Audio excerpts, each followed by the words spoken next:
Welcome back to the Christion Show, and today we're going to be talking about how your thoughts control your life. There's an old saying, control your mind, control your life.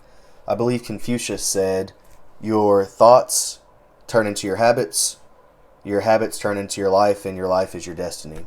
So pretty much your thoughts equal your life, right?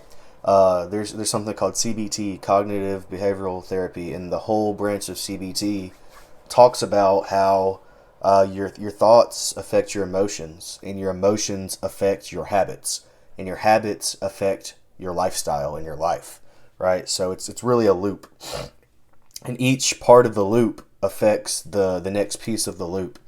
There's a really good book I'm going through right now called Winning the War in Your Mind by Pastor Craig Groeschel. Excellent guy. He's an entrepreneur, huge real estate investor, awesome pastor. He leads Life Church, and he struggled with a lot of different things in his life, self-worth, value, lust, you name it. He's been there, done it, but he's also ultra successful. So, and he's very vulnerable and open. So I highly recommend, especially if you're a guy, go out there, check out that book, Winning the War in Your Mind. Great stuff. He's also got a lot of really good content on YouTube talking about Christ and really good sermons and messages. Great guy. But really the point of this video today, I want to talk about mindset and how your thoughts control pretty much your reality, right? So I was in Japan recently, and it was an amazing trip, but a lot of people have this perception that once you're traveling, you're hitting your goals, you're living your life and your dreams, that all your problems are going to go away and anxiety vanishes and everything. It really doesn't. You still have anxiety, you still have problems. Even whenever you're on the beach, whenever you're chilling in your happy place, you're still going to have the monkey mind chatter, right? So, and that'll never go away. But what you can do is you can reprogram your thought process. And your thoughts equal your emotions equal your habits. If you have negative thoughts, you're going to have negative emotions.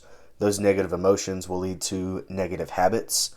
For example, if I'm like, oh man, it's been a long day, I feel like crap, I'm just going to stop at the fast food real quick, no problem. I eat that fast food, well, that's a bad habit. See, the bad thought equaled the bad emotion, the feeling like crap equaled the bad habit. Next thing you know, I'm feeling bad about myself. 30, 40 pounds later, my life is going down the drain, and it really happens. Like, there's another good book that talks about that process. It's called, dang it, I forget the name of it. It's about habits. I'm going to put it in the link, but it's a really good book. It talks about how habits stack on top of each other, and dang it, I'm gonna get the name of that. But really good book. I'll put it in the description. Essentially, one thought process leads to emotions, which leads to habits. There's a really interesting book as well on Audible, just called CBT, Cognitive Behavioral Therapy, by a professor who studied it at a very large scale, and he gives the nitty-gritty of CBT. And you really just have to change the way that you think if you are thinking negatively constantly, which is most people. And the beautiful thing about this is you can control this, right? So control your mind, control your life.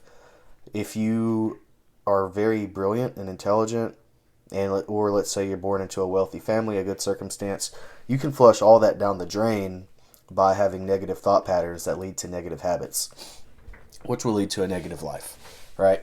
So that's pretty much just what I wanted to talk about today. Pretty short video. I will say that this is the beautiful thing about life is it's very malleable, right? It's has a lot of room for improvement. So you can be dealt a hand that is just crappy, right? You're born and you're dealt a horrible hand. Well, you can work on yourself. You can improve your hand. And let's be real. If you're born in America, you're dealt a pretty great hand, right? You could be born in China where you aren't able to own property, where you are looked at as a number, where you have a social credit score. Or let's say you are born in America, but you're born in a really bad place with a bad family and bad circumstance. Well, there's people that get out of that all the time, right? And it's because they have the mindset of a winner, not a victim, right? If you have a victim mindset, you're going to continue to be victimized by society. society will victimize victims, right? There's a really interesting psychological phenomenon that pretty much blame the victim. So, oh, this bad thing happened to this person. A lot of people subconsciously think, what did they do to deserve that? And there is some truth behind that in a certain way to some situations, right? Of course, there are horrible atrocities that should not be excused, but in some situations, when someone is the victim, there is something that led them there to become the victim, right? Of course, like I said, there are off chances and things like that, but I'll give you an example. I've been pulled over, I think, 4 times in my life, and I'm half black, right? So the probability of it going bad is higher, obviously. But I was respectful and treated the cop like a human, and it was a great interaction.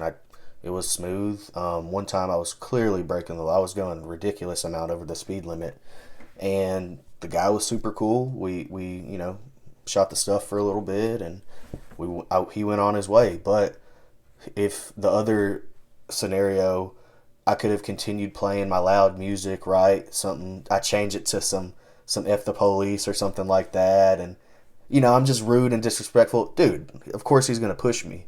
Like, what would you do in that situation, right? So going back to my whole blame the victim thing, if it got ugly and I got slammed on the ground and put in jail and beat, I was all beat up from getting slammed, and I had to pay $1,000 bail. Next thing you know, I missed my rent, right? So you have to eventually ask, why are bad things happening to you or to other people? It is not always someone else's fault. Your thoughts lead to your emotions lead to your habits. So you see, it's a cycle. You have to break the negative cycle. You have to break that negative pattern. And it all starts with you. That's the empowering part about it, but it's extremely difficult. It takes a long time. It takes years or decades even. So you have to break the negative cycle that you're in, and that all starts up here. I'll give another example, alcohol, right? Most people, I should say most, a lot of people have struggled with alcohol at one point in their life. And there's a really interesting book called Self-Control. I don't remember the full title. Self-Control. Look up Self-Control Great Courses Plus. They have a lot of really good stuff. Audible has it. And the guy talks about something called self-control energy. So if I am predispositioned towards addictive behavior because of my brain chemistry and my upbringing and environment and things like that and personality, and I develop a habit of drinking, and let's say I kick it for a year. Well, if I am getting overstressed at work by not taking breaks or not focusing on my mental health, etc., right? I'm wearing down slowly at the end of the day your self-control energy. So you have self-control energy, and it's built up by taking rest, by deep breathing, by eating, right? Eating healthy. And at the end of the day, I'm beat. And the odds of me wanting to crack a cold one are a lot higher than if I am treating myself correctly. I'm surrounding myself with positive relationships, people that build you up. So you literally have self-control energy. You can decrease your self-control energy or increase your self-control energy. And all of that is done through habits, which obviously goes back to thoughts, right? So it's like I said, it's a beautiful cycle. It can be a vicious cycle or a beautiful, virtuous cycle, like with most things in life, right? That's the crazy thing about life, is so much is interconnected and so much is cycles. So yeah, I think that those two books really helped me out a lot, because it's crazy. Your negative thoughts happen in your head, and your body has a physiological response to those negative thoughts, right? So like I struggle with like biting my cheek, right? And I'll think about it, and I'm like, okay, if I'm listening to music, or I'm happy, or I'm doing something that I'm enjoying, or I'm focused, I don't really do that. But when I'm not doing those things and I'm stressing about something, I subconsciously, I don't even realize it. Next thing you know, I'm biting my cheek, like, like it's crazy. Some people might do that with their fingernails. Some people might do that with, I don't know, you name it, smoking a cigarette, really. Some people will just subconsciously just want to, next thing you know, they're outside smoking a cigarette, right? Like, of course they consciously think about it, but their subconscious leads them to wanting to do that thing. So you have to eliminate the thoughts that lead you to that negative behavior. If the thought of me not having a meaningful relationship leads me to seeking validation outside of my current relationships, then I should focus on deleting that thought of not having meaningful relationships, right? If look, the grass is always greener on the other side, right? The only reason why your grass is brown because you're not watering it. So if you're constantly thinking about other women or other men, or oh, look what they have over there, well, focus on you, focus on your life, focus on your relationships. Play the hand that you're dealt the best that you can, that God has blessed you with, and you'll be all right, right? So yeah, just focus on improving your thoughts, and everything else will play out. Thank you for listening. Share this if you think it'll help somebody else, and don't forget to enlighten and empower. Let's go.